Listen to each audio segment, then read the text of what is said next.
Hi friends, ഇന്ന് ഞാനൊരു തോരനാണ് ഉണ്ടാക്കുന്നത്. നല്ല ടേസ്റ്റി ആയിട്ടുള്ളൊരു തോരനാണിത്. മുരിങ്ങയ്ക്ക കൊണ്ടുള്ളൊരു തോരനാണ് ഞാനിന്ന് ഉണ്ടാക്കാൻ പോകുന്നത്. അതിനുവേണ്ടി ഞാനൊരു 8 മുരിങ്ങയ്ക്കയോളം ഇവിടെ എടുത്ത് വെച്ചിട്ടുണ്ട്. ഇതൊന്ന് നടുവേ കീറിയിട്ട് അതിൻ്റെ അകത്തുനിന്ന് ഞാൻ അതിൻ്റെ കാമ്പ് എടുക്കുന്നുണ്ട്. എന്നിട്ടാണ് ഇത് തോരൻ വെക്കുന്നത്. അതിങ്ങനെ സ്പൂൺ കൊണ്ട് ഒന്ന് ചുരണ്ടി എടുത്താൽ മതി. കുറച്ച് ബുദ്ധിമുട്ടായിരിക്കും, എന്നാലും നല്ല ടേസ്റ്റി ആയിട്ടുള്ള ഒരു കറിയാണിത്. ഇതിപ്പോൾ ഞാൻ എല്ലാം ഇവിടെ ചുരണ്ടി എടുത്ത് വെച്ചിട്ടുണ്ട്. പിന്നെ ഈ തോരന് വേണ്ടിയുള്ള തേങ്ങ ഒന്ന് ഒതുക്കിയെടുക്കണം. അതിനുവേണ്ടി ഞാനൊരു 3/4 കപ്പ് തേങ്ങയും 3 പച്ചമുളകും അതുപോലെ ഒരു 2 ചുവന്നുള്ളിയും ഒരു ചെറിയ കഷ്ണം വെളുത്തുള്ളിയും പിന്നെ ഒരു 1/2 ടീസ്പൂൺ പെരിഞ്ജീരകമാണ് ഇതിൽ ചേർക്കുന്നത്. ചെറിയ ജീരകമല്ല, പെരിഞ്ജീരകം ചേർത്താൽ ഈ മുരിങ്ങയ്ക്ക തോരന് നല്ല ഒരു ടേസ്റ്റാണ്. ഒത്തിരി അരിഞ്ഞു പോകണ്ട, ചെറുതായിട്ടൊന്ന് ഒതുക്കിയെടുത്താൽ മതി. ഇവിടെ ഞാനൊരു പാൻ ചൂടാകാൻ വെച്ചിട്ടുണ്ടായിരുന്നു. അതിലോട്ടൊരു 2 ടീസ്പൂൺ വെളിച്ചെണ്ണ ഒന്ന് ഒഴിച്ചു കൊടുക്കാം.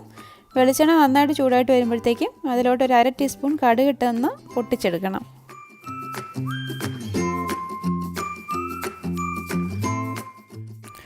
ഇതിപ്പോൾ കടുക് ഒന്ന് പൊട്ടി വന്നിട്ടുണ്ട്. ഇനി അതിലോട്ട് ആ ചിരണ്ടി വെച്ചിരിക്കുന്ന മുരിങ്ങയ്ക്കയുടെ കാമ്പൊന്ന് ഇട്ട് കൊടുക്കാം. ഇതുപോലെ ഒത്തിരി മുരിങ്ങയ്ക്കൊക്കെ കിട്ടുമ്പോൾ ഇതുപോലെ ചിരണ്ടി എടുത്ത് തോരൻ വെച്ചാൽ നല്ല ടേസ്റ്റാണ്. ഇതിപ്പോൾ നമ്മുടെ ഒരു ഫ്രണ്ടിൻ്റെ വീട്ടിൽ നിന്ന് കൊണ്ടുവന്നതാണ്. ഇനി ഇതിലോട്ട് ഒതുക്കി വെച്ചിരിക്കുന്ന തേങ്ങയും കൂടെ ചേർത്ത് കൊടുക്കാം.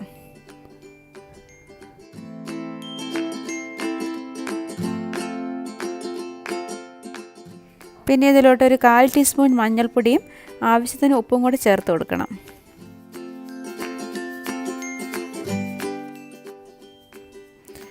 പിന്നെ ഇതിലോട്ട് കുറച്ച് കറിവേപ്പിലയും കൂടി ചേർത്ത് കൊടുക്കാം. എന്നിട്ടൊരു അല്പം വെള്ളം ഒഴിച്ചിട്ട് ഇതെല്ലാം കൂടെ നന്നായിട്ടൊന്ന് ഇളക്കി യോജിപ്പിച്ച് ഒന്ന് കൂട്ടി വെച്ചിട്ട് ഇത് പാത്രം അടച്ച് ചെറിയ തീയിൽ നിന്ന് വേവിച്ചെടുക്കാം. ഒരു 5 മിനിറ്റിന് ശേഷം പാത്രം തുറന്നിട്ട് ഇത് നന്നായിട്ടൊന്ന് ഇളക്കി കൊടുക്കണം. എന്നിട്ട് വീണ്ടും ഒന്ന് അടച്ച് വെച്ച് വേവിച്ചെടുക്കണം. ഒരു 10 മിനിറ്റ് കൊണ്ട് തന്നെ ഇത് വെന്ത് കിട്ടും. ഇത് പിഞ്ചു മുരിങ്ങയ്ക്കാണെന്ന് ഞാൻ പറഞ്ഞല്ലോ, അതുകൊണ്ട് അതിന് വേവ് വളരെ കുറവാണ്. പിന്നെ അതുപോലെ ഇതിൻ്റെ കൂടെ വേണമെങ്കിൽ ഇത് വെന്ത് കഴിയുമ്പോഴത്തേക്ക് ഒരു 1-2 മുട്ട പൊട്ടിച്ച് ഇതിൻ്റെ കൂടെ ചിക്കി എടുത്താലും നല്ലതാണ്. മുട്ടയും മുരിങ്ങയ്ക്കയും കൂടെ ഞാനിപ്പോൾ ഇതിൽ ചേർക്കുന്നില്ല. ഇത് ഈ കാമ്പൊക്കെ ഇങ്ങനെ ചുരണ്ടിയെടുക്കാൻ കുറച്ച് ബുദ്ധിമുട്ടാണെങ്കിലും നല്ല ടേസ്റ്റി ആയിട്ടുള്ള ഒരു കറിയാണിത്.